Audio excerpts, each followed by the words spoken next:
in the development sector, volunteering for the India Against Corruption and Lok Satta Party, was product manager for India's first CSR management portal, and is a co-founder of Litmus Test Project, which works on poverty alleviation, gender-based violence, and civic citizen engagement.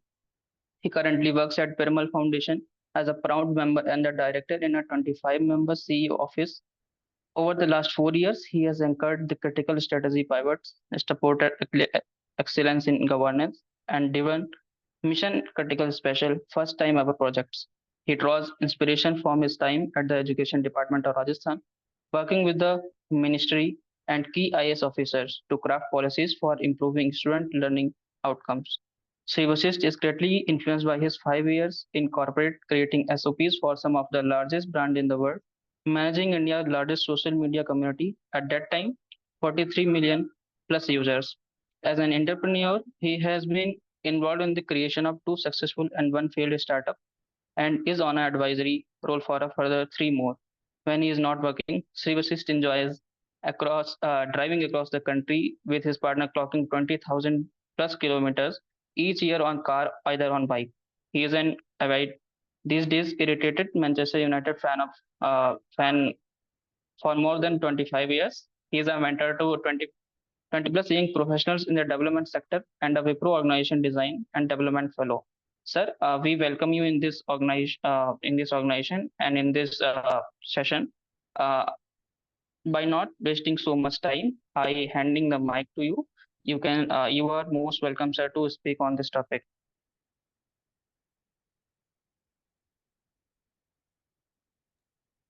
Thank you so much.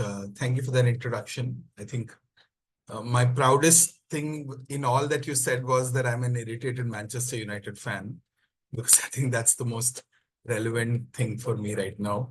Also, so I just want to thank Jagdish for helping me figure what needs to be presented, because I think when such a broad topic is provided, you're not sure where to begin from. And I thought I'll structure this conversation in 2 to 3 steps. One, I'll just share a little bit about the Piramal Foundation and what we do. And, because a lot of what I'm going to share is also coming from the thought process that we have here, because obviously the last 6 years has influenced me. And then slowly we will get into systems and structures and institutions that drive education in India. And then we will get to, if we want to build education for the 21st century, what could be potential areas?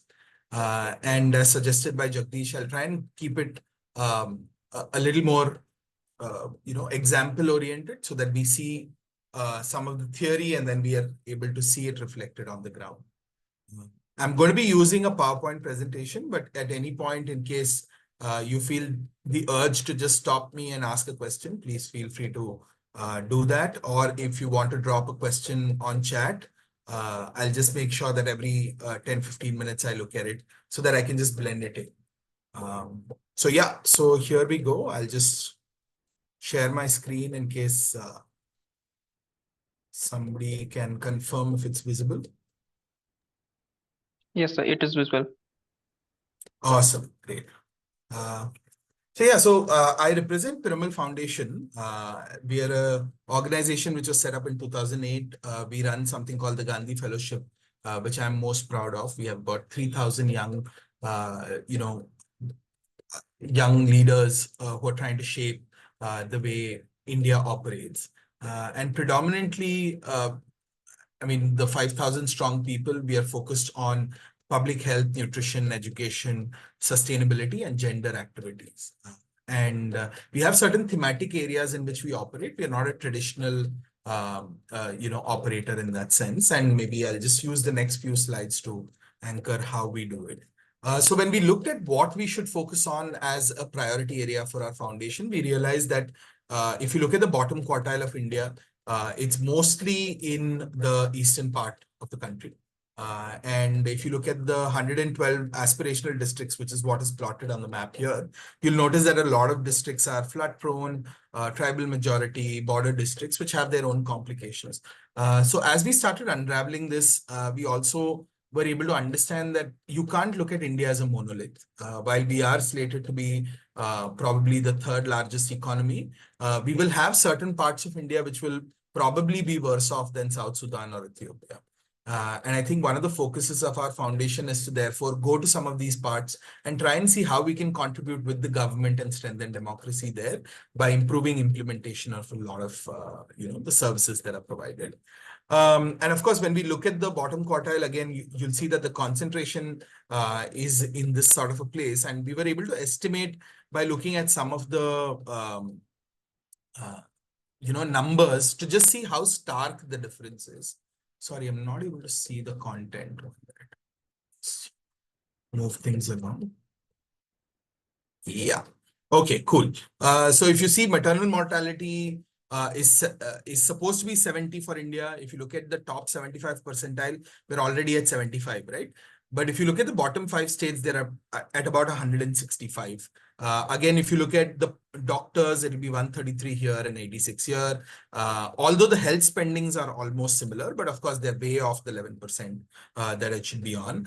Similarly, if you look at higher education enrollment, it's more or less the same. So the question is, why is it that despite there being certain indicators that are very similar to other parts of India, why is development not happening? Like, for example, in the rest of India, the poverty seems to be at around 10% of the population, whereas in the bottom 5 states, it's almost a quarter of a population. So when we started looking at it a little more deeply, we realized that there is a different way in which probably philanthropy also has an effect on it. Of course, apart from government, the other key institution that we want to focus on is the philanthropy, right? Because that's where a lot of developmental focus comes from. And when we looked at the philanthropic efforts, we realized that in the 47 to 80 kind of space, we were building a lot of schools, hospitals. We were putting in a lot of philanthropic efforts towards, supplementing what, the government would end up doing. Then between 80s to 2000s, you had the right to education, right to health, right to livelihood, right to work, kind of activism that happened. And a lot of philanthropy went into organizing for that. And because of that, between 2000 and 2020, we had a lot of government schemes that came up, right? So there is a lot of CSR which are supporting the government schemes. But now that we are in the 20s of the 20th century, sorry, 2020s, we have to now start thinking about what is it that we need to do differently so that we are accelerating growth and development. And that's where my premise that I want to present here is that we need to take a systems lens. And by taking a systems lens, you not just provide value to those schemes or policies that are already there, because those are the systemic structures, but you're also going down to the mental models of how they are kind of influencing. And if you notice, a lot of commentary that happens on the incidents or happens on the events. So for example, somebody will कोई एक school में जाएंगे और बोलेंगे कि भाई यहाँ पे XYZ टीचर जो है वो अच्छे से पढ़ा नहीं रहे हैं, या हम बोलेंगे कि एक पर्टिकुलर डिस्ट्रिक्ट में जो है मैथमेटिक्स का स्कोर लो है, but we are not probably spending enough time on the systemic structures which are influencing this or the mental models which are influencing this. And our entire belief is that if we are to kind of strengthen the way we as a nation move forward, we need to focus on these things. And therefore, what we recommend is that if you look at how much money CSR has, it's about 40,000 crores year on year, and the government spending is about 48 lakh crores. And we are saying you're only 0.1% of what the government spends. So how is it that CSR or other NGOs or other development sector partners who are working with the government, how can they think of their 0.1% contribution to social development? How can it kind of influence government spending in a better way? Because the biggest NGO in India is the government. Right? So if 80 plus crore people are getting Anaj, it is because the biggest NGO is the government.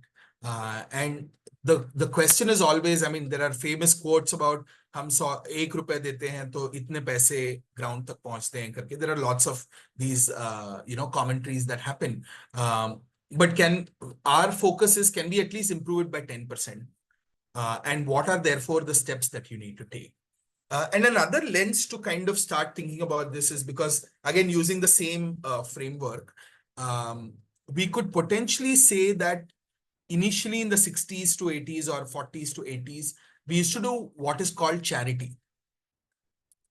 Charity का मतलब है हमने पैसे दे दिए या giving a person fish, right? Whereas in the 90s to 2020s, what we've been seeing is a lot of development. Development मतलब क्या? मैं बोलूंगा कि XYZ person needs to be provided some training, some capacity building, some kind of effort so that they start doing their work better. In the first one, you're providing a thing. In the second one, you're improving the quality or efficiency of that person.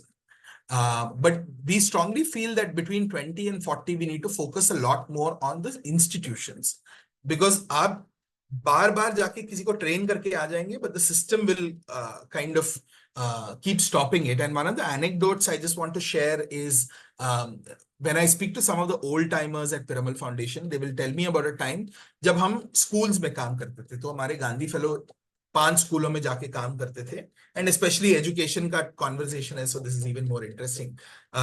तो जब एक Gandhi fellow after going to a school for about let's say 8 to 9 months, वो एक principal को समझाते थे या head teacher को समझाते थे कि प्लीज मैडम आप बच्चों के साथ बैठ के खेलिए, आप उनके साथ बैठ के सारा काम कीजिए, आप क्लासरूम फॉर्मेट में मत सिखाइए, उससे बच्चे ज्यादा बेटर पढ़ते हैं. And the teacher reluctantly will like okay ठीक है चलिए आप बोल रहे हैं तो हम ट्राई करके देखते हैं. And this teacher will sit down on the floor and will have kids in a circle, और वो कुछ गेम खेल रहे होंगे और ये सब अच्छा हो रहा होगा, और वो वहां पे गांधी फेलो खड़े होके सोच रहे होंगे कि यार बढ़िया हमने कुछ चेंज मैनेज कर दिया और कुछ हो गया. और सडनली उस टाइम एक विजिट होगा. विजिट किसका होगा? ब्लॉक रिसोर्स कोऑर्डिनेटर का. और वो ब्लॉक रिसोर्स कोऑर्डिनेटर जो है वो आपके स्कूल के अंदर आएंगे और देखेंगे कि भाई आप क्या इनडिसिप्लिन कर रहे हैं, मास्टर साहब आप तो जमीन पे बैठ के बच्चों के साथ खेल रहे हैं, यहाँ पे बच्चे तो हल्ला मचा रहे हैं, ये तो टेबल पे बैठे नहीं है. So the point is that आप जितना भी किसी एक टीचर को या एक किसी प्रिंसिपल का कैपेबिलिटी बिल्डिंग करा के, आप उनका पर्सपेक्टिव शिफ्ट करा के, आप उनको जमीन पे लाके बच्चों के साथ खेल में सिखाने के लिए आप लेके आ सकते हैं. लेकिन जब एक स्ट्रक्चर प्यूनिटिव तरीके से सोचता है, जब एक स्ट्रक्चर मॉनिटरिंग जैसे शब्द यूज करता है, ना कि संबलन which is support, right, then obviously आप जब आते हैं तो यूजुअली टर्म्स क्या यूज होता है कि एक इंस्पेक्टर स्कूल में आए हैं. अब इंस्पेक्ट क्या करने आए भाई? मतलब जो ब्लॉक रिसोर्स कोऑर्डिनेटर होते हैं उनके पास पैसे होते हैं. So the question is, why is that block resource coordinator who has the money, who has the resources to support a head teacher, why is this individual being punitive in nature? I think this is the question we started, trying to figure out. And we came up with kind of a formula for this. And we said, systems transformation plus personal transformation plus a spirit of seva bhav. Like whatever you're doing, do you have the service mentality in you?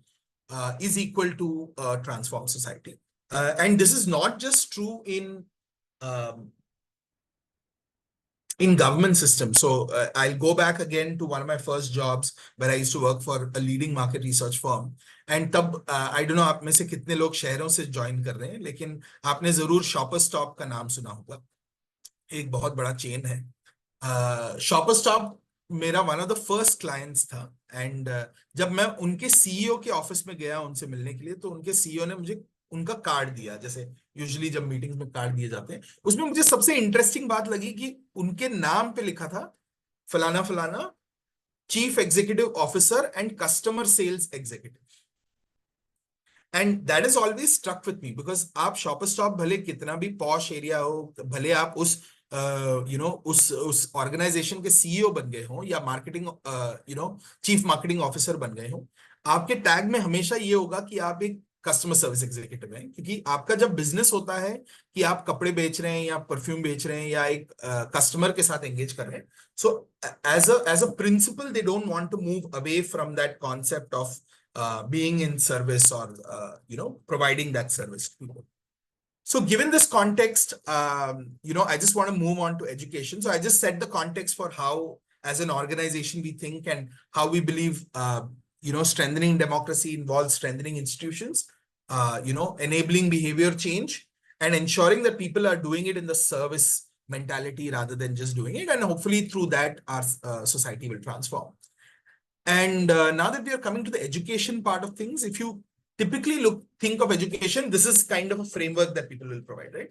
अगर आपको बच्चों में student learning outcome को improve करना है, तो आप ऐसे कीजिए कि आप एससीईआरटी में काम कीजिए, या डाइट में काम कीजिए, या बीआरपी, सीआरपी, बीईओ के साथ काम कीजिए, आप एक क्लस्टर रिसोर्स कोऑर्डिनेटर के साथ काम कीजिए, हेडमास्टर के साथ, टीचर के साथ काम कीजिए, और उससे बच्चे इंप्रूव होंगे.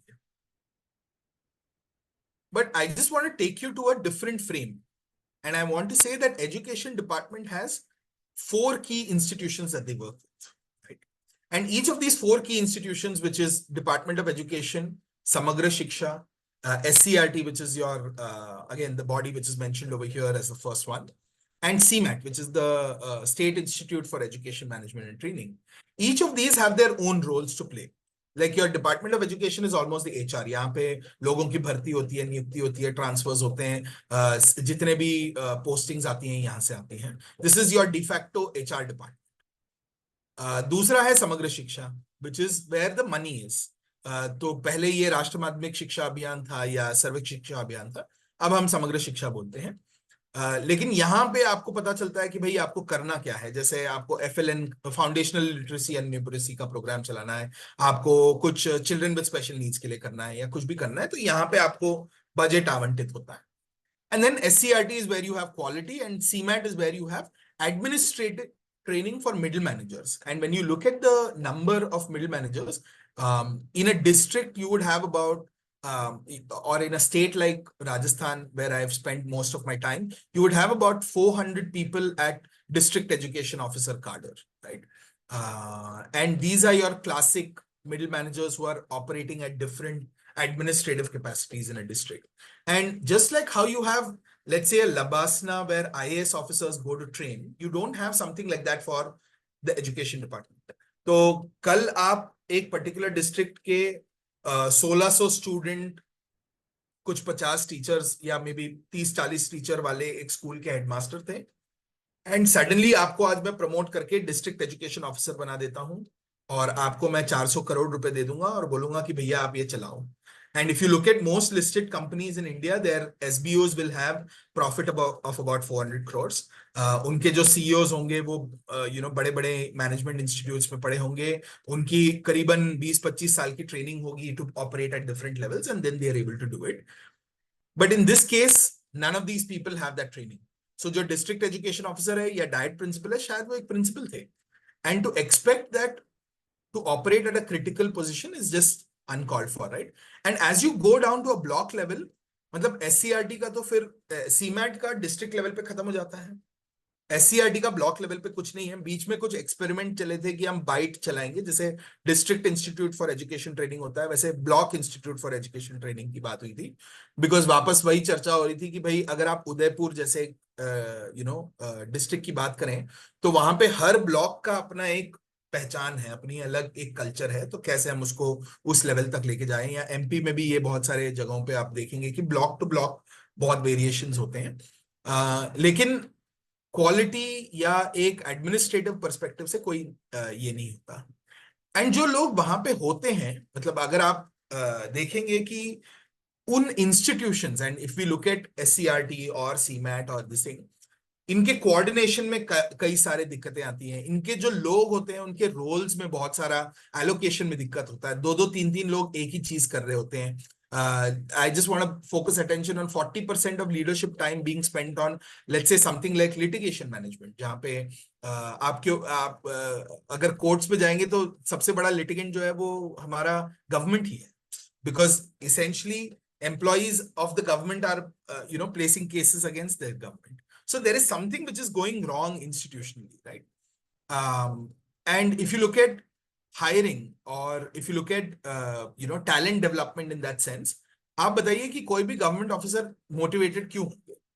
क्योंकि आप बोलते हैं कि भाई एज के हिसाब से आपका प्रमोशन होगा, आपके स्किल्स के हिसाब से नहीं होगा। आपका जब प्रमोशन होगा तो there are no career paths जिसके लिए मैं प्लान करूं। जैसे जब मैं बीच में सोच रहा था कि मैं एक ब्रांड मैनेजर बनूंगा, तो मैंने पहले कुछ साल मार्केट रिसर्च में बिताए, फिर डिजिटल मार्केटिंग में बिताया, फिर मैंने एडवर्टाइजिंग में बिताया, फिर मैं सोच रहा था कि मैं एक ब्रांड मैनेजर बन सकता हूँ। But within the government system these are not clearly demarcated, right? And आप जब परफॉर्मेंस मैनेजमेंट की बात करते हैं तो even that performance management doesn't happen in a very structured manner. So अगर आप इसको एक तरीके से देखें तो एक डिग्निटी ऑफ वर्क नहीं है, एबिलिटी टू ग्रो नहीं है, एजेंसी टू लर्न नहीं है, एजेंसी टू इन्फ्लुएंस नहीं है। तो ऐसे में कोई आदमी क्यों काम करना चाहेगा? Therefore we started looking at how this impacts, right? You're improving your capability or increasing capacity or introducing incentives. They are not just making you more efficient, but they are also they're not only driving your motivation to work, but they're also improving your efficiency. Like, how do you anchor on loss of time? How do you anchor on limited roles? How do you anchor on lack of trust that one might have, right? So when we looked at all of these things, we started realizing that this causes a vicious cycle. And we started thinking about what could be a model which could anchor all of this. And that's where we said, if you want to anchor on societal transformation or democracy, you need to anchor on system transformation, which is focused direction hona chahiye. Culture ke uppar baat honi chahiye ki how are we creating spaces which are encouraging or not encouraging. And despite systems or institutions being there, there needs to be some sort of a personal transformation angle, so that you're kind of driven and motivated to be a better version of your own self. And the next few slides, I'm just going to go into each of these, which is system transformation and personal transformation. So how do you create efficient institutions that sustain and have agency to serve? Now we are getting to the meaty parts of what we're trying to understand. And essentially we are saying हमें 5-6 चीजों पे focus करने की जरूरत है। एक तो institution का आर्किटेक्चर क्या है, दूसरा लोगों की रोल क्लैरिटी क्या है, तीसरा अगर रोल क्लैरिटी है भी तो क्या हम सही पर्सन को सही रोल के लिए सिलेक्ट कर पा रहे हैं कि नहीं, अगर हमने सही पर्सन को लेके भी आए तो परफॉर्मेंस मैनेजमेंट हो पा रहा है कि नहीं, और उनकी करियर पाथ जो है वो कैसे डिफाइन हो रही है। I'll just skip a few slides because there are some stuff. But essentially, when we started trying to figure out how to do these 5 things, we understood that there needs to be some sort of active co-creation. It cannot be something that's top down. There needs to be some sort of legal hand-holding, because sometimes when you're trying to do something, it's not just that you think of it, how do you construct it? There needs to be political buy-in, and there needs to be strong follow-through, right? So that you have the right kind of governance that is being set into place. And for each of these, we have like certain things, and I've got like an anchor. So if you look at active co-creation, you have to listen, that it takes time. In legal handholding, it's about understanding existing structures, trying to leverage law as an enabler and not as this thing. In political buy-in, how do you find the political momentum? How do you find an agenda which is relevant for people taking the decisions at the highest level? And when you have strong follow-through, like I said, how do you iterate at different stages, and how do you anchor on governance? And therefore, when we looked at all of this, I've just got a few examples to tell you how this happened. And through our years, we've been able to do a whole bunch of stuff across India. And I'll take you to Madhya Pradesh, and I'll take you to State Institution for Education Management and Training. So again, this is the institute which is, anchored for middle managers, and this is mostly defunct. So we looked at how we can rekindle, let's say, research or innovation within such an institution. What are some of the cabinet approvals that will be needed, and how can you facilitate that? How can you set up some sort of a cadre which is available at a district or a sub-district level, so that they are anchoring, learning for each other? And specifically, when you look at MP, sorry, तो वहां पे जो CMAT था, that was almost set within an existing state level administrative training body. While there was money which was being given, it wasn't being utilized in the right manner. And we did a whole bunch of stuff. So, we started speaking to staff, we organized it, we created like a curriculum that could be passed through. We identified who could be champions. And I think we were really lucky to have a principal secretary who was really strong. We were really lucky to have teachers and administrators who were able to guide us on how to set this up. And essentially, we did a lot of legal handholding to be able to create the right architecture. And therefore, we were able to set the political narrative. We were able to engage through the principal secretary, a lot of the key officials, and get it done. So essentially, creating the right roadmap, enabling ownership. And when we think of policy being used, this is typically an example we think of, right? कि कोई institution नहीं है तो उसको हम बना रहे हैं तो democracy strengthen होता है. And I then want to take you to the same state, but I want to take you to a cluster area coordinator, which is one level above the teacher. जब हम वो example की बात कर रहे थे कि एक teacher ground पे बैठे थे and somebody came in, this would potentially be that person who's coming in. And when we came in, we realized that there were about 50% vacancies in this particular area. And this is what I mean by grounds up, influencing of policy when you identify that there is some issue. So we looked at how districts are anchoring. We looked at consultations at the bottom, and we understood that a lot of people around 55 were becoming inspectors or, were becoming these CACs. And therefore, we went in and we started identifying things that we could do to shift the culture, to shift the composition of this cadre altogether. And all of this was done with a pilot. So this wasn't something which just top down. So we created a particular committee at in a district. I think Khandwa was the pilot district. We went and we worked with the district collector there, and it was a ground up roles responsibility. We looked at things over a period of time, and we identified that, boss, this is doable. And the minute it was doable, the minute we figured out how to do this in a much more professional manner, how to do this like how a Niti Aayog would do it, or some of the top institutions in the India would do it, we realized that the quality of people who are applying, just the fact that you are opening this up for application, the fact that you are making it a little more objective as a selection process, it changed things. And now the selection guidelines have been updated. And we have similar impact stories across Rajasthan, Jharkhand, and other places. So this is a small example of, again, we've not even come to education till now, right? But we are saying even before you start talking about education, or even before you start talking about teachers, how do you organize for a system so that you are able to provide the right mechanism, the right institutional structure, the right framework, the right roles, the right people, so that they're able to anchor and kind of build democracy. And again, how do you then step back and say, at the end of the day, a principal, ya ek head teacher, ya ek teacher, do you fundamentally believe that these are good people? For any democracy to function, I need to be able to trust that the person to my left and right is good. Right? Otherwise, there's no point of voting, because then, I'm sure a lot of us have done student politics. And if you don't trust trust your own student, if you don't trust the elected representative to run, your college in a right manner, this is definitely happening, at a higher stage. The same could be said about panchayats as well.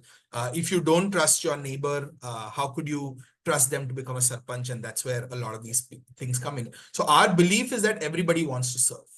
And we believe, like, when somebody enters, or when a government officer enters a system, they're usually idealistic, they're trying to do stuff.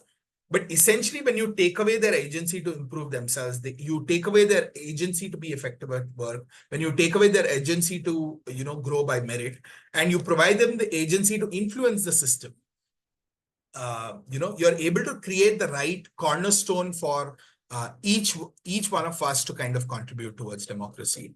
And again, the question is always, are you able to reflect? Are you able to plan? Are you able to learn? And are you able to apply? And how do you move away from the ambiguity? So even if a teacher is supposed to teach, how would you go about, setting up the right infrastructure for them to be able to do it? And then there is we can just skip through a lot of this and come here. So essentially, again, the framework that we are trying to use is for a teacher to be effective, how do you provide the agency to improve self? How do you provide the agency to be effective work by, improving their role clarity? How do you provide the right rewards and recognitions? How do you provide compassionate and transparent redressal systems so that if I have a problem, I can come to somebody and kind of solve things? And this is where we have, we believe like, you can't just imagine that एक workshop करने से दुनिया बदल जाएगी. A lot of the misplaced misconception is that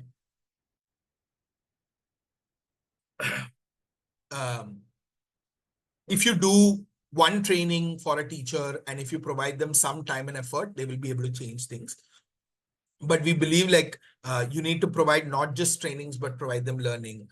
You need to not just be able to provide them the right, work experience, but also provide the right peer learning group so that they are able to anchor some of their learnings.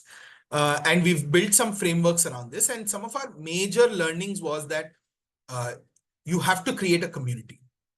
And I think this is where, even if you look at our founding fathers, they spoke about Sangha. Right. So the constitution wasn't written by one person, right? There was a group of people. So how do you create communities which have shared vision, shared meaning making? How do you identify the transformational leaders? How do you identify where the tipping point happens? Like, for example, you will, and ये कई बार हम elections में सुनते हैं कि wave है. What happens at what point specifically do a bunch of people start following another group of individuals? I think when you start thinking about all of these things, creating a community where people can come together and share, identifying the common visions and goals, and identifying when a particular tipping point can be triggered. I think these are all strong frameworks for us to use. And now I will come to the education part of it, because till now we were just talking about having the right people, having the right systems. And if you now look at education, you look at 21st century pedagogy. And one of the examples of how 21st century pedagogy becomes useful was something that I was discussing a lot with Jagdish. That in Rajasthan, we operate in this district called Junjunu. And Junjunu में जब हम काम कर रहे थे, हमारी बहुत छोटी संस्था थी. We were about probably 20 fellows or something like that. There was a very strong collector over there who was focused on how do you bring community and how do you anchor them, in the objectivity of education, for the objective of education. And there are institutions like Bal Sabhas which were very, very useful. And when we started looking at how children learn, we also noticed that children learn when you provide them the right creative freedom. And we realized that books were becoming restrictive, and maybe the child doesn't want to speak, or doesn't want to write, but wants to color and show the world, what they're thinking. And how do you create spaces within schools that allow for that to happen? And we were able to create something between, mobilizing the communities and driving community Bal Sabha. So what started in one group of schools at a cluster level blossomed into a block level transformation, which was picked up by the district collector, Pradeep Ji Borad, and he kind of took it to the next level by saying it district level pe hoga. And it was so interesting that what started off in one cluster as community Bal Sabhas, where all the community members come together, usually on a Amavas, because that's when usually, workers don't go to work. And if you see the composition of government schools is mostly like, the bottom quartile of our society. So when the parents started coming to school and they started asking their teacher, आप हमारे बच्चों को क्या पढ़ा रहे हैं? या हम कैसे उसमें भाग ले सकते हैं? Automatically the culture of the school started shifting. And when Pradeep Boradji became the Commissioner of School Education, I had the opportunity to work with him. And what started off in a cluster was then taken to the state level, and he instituted community Bal Sabhas for a continuation about 18 to 19 weeks, so that he could bring the community closer. And any which ways, like the minute you bring the community together, the bhamashas or the large wealthy people within a community, or even simple people who want to donate, within that particular community started contributing. So that started a positive loop of schools not being a government-run school, but schools being community centers for us to go and participate with our children. And similar initiative which happened, there was this fellow who we had called Patit Paban, who started something on No Bag Day. So the concept was every Saturday हम बच्चों को बोल देंगे कि आप bag भूल जाओ, because this was an innovation on top of community Bal Sabhas. It again grew really, really fast. And starting from the 5 schools or 20 schools that Patit used to manage, it blossomed to the chief minister, in his speech, saying that he will allocate some 20 odd crores so that he can make Saturdays no bag days, so that kids can come to school and enjoy. And there was an entire curriculum which was created by SCRT towards it. So typically when we saw the CMAT example, we saw there was a principal secretary who was driving change and setting up an institution. Then at the CRC level, we saw how a district collector played a very critical role. And now in these 2 examples of No Bag Day and Bal Sabhas, we see how teachers, principals, and Gandhi Fellows coming together to kind of influence policy. And the whole goal over here is to demystify and say public policy doesn't always have to be top down. It doesn't always need an IS officer. Sometimes it needs good execution, good articulation of what you want to do, how you want to do it, and you could quickly scale it up. Jagdish, do we have time for one more example? Can we go in, or should we stop here? We can take it. Okay, cool. So maybe I'll just spend a minute on, I was going to speak to you about NEP 2020 and, how there are certain cornerstones and what the government is, doing and stuff like that. But I think this is one slide I want to talk about, right? Because when we talk about democracy, I think education becomes some of the cornerstones. Like Baba Saheb Ambedkar always used to say that, if you're part of the marginalized community, I think education is the easiest way for you to contribute and change the status quo. But today, when we think of education, you think of quota and students committing suicide. You think of dropout rates. You think of, our daughters who go to school or sisters who go to school who cannot go to their own bathrooms or they can't take care of their own menstrual health. So what kind of a space are we creating for children to go to school? And of course, there are some data and statistics around this, which I'm sure all of you know about, right? But I'm just going to skip through it. Another one which is really close to my heart is children with special needs. Our schools are not even set up for non-disability students to go to school. You can only imagine how difficult it is for a child who's probably partially or completely visually impaired or has a physical disability. Or God forbid, like आजकल तो polio नहीं है, लेकिन if you look at lymphatic filariasis or elephant foot or something like that, how would a child even be able to go to school? And how are we accelerating democracy if we are thinking of all of these things? And apart from that, when you look at the curriculum of what is being taught in school, Piramal School of Leadership kind of anchors around socio-emotional learning, project-based learning, which is, in PISA, I'm sure a lot of you know that India, the last time it participated was 73rd or something of that sort, in the, one before the last. And we still in the last 15 years haven't done anything concrete towards overcoming it. Or even today, when we think of sports period, we only think of it as, chalo jaake football khel lete hain ya cricket khel lete hain. Whereas if you look at other countries that are much more advanced, or places where you see leadership come from different walks of life, aesthetic or physical literacy also becomes a bit of this thing. And in that sense, I just wanted to share how socio-emotional ethical learning kind of got embedded within the system. And of course, like the NEP says that you need higher order cognitive skills, right? But you also need socio-emotional ethical learning. And His Holiness the Dalai Lama also said that this is now the time for us to focus on this learning, because there is so much hatred in this world. I mean, almost every country is at war with another one. And मतलब एक तरीका ही ये सोचने के लिए कि भाई हम तो गणित ही नहीं सिखा पा रहे हैं, हम इमोशंस कहाँ से सिखाएंगे, है ना। और दूसरा, इसके लिए फंडिंग कहाँ से आएगा, इंस्टीट्यूशनल चैलेंजेस हैं, लोगों के केआरएस नहीं है, फंडिंग नहीं है। तो जब हमने इस फ्रेमवर्क को देखा कि जो एमरी यूनिवर्सिटी करके एक यूएस में है, उनके साथ हमने पार्टनरशिप करी, और हमने ये देखा कि एक बच्चे को अवेयरनेस, कंपैशन और एंगेजमेंट होने की जरूरत है, पर्सनल, सोशल और सिस्टम लेवल पे, ताकि वो सोसाइटी में ज्यादा बेटर तरीके से कंट्रीब्यूट कर पाए। और इतने थोड़ा कॉम्प्लेक्स कॉन्सेप्ट है, लेकिन इसको बहुत ही खूबसूरत तरीके से उन्होंने ब्रेक डाउन करा है।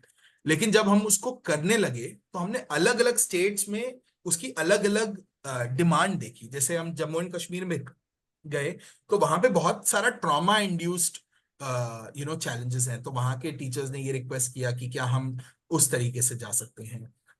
या जब हम झारखंड गए तो हमने देखा कि वहां पे कंपैशन का बहुत बड़ा चैलेंज आ रहा है, और हमने बहुत सारे पार्टनर्स के साथ काम करा।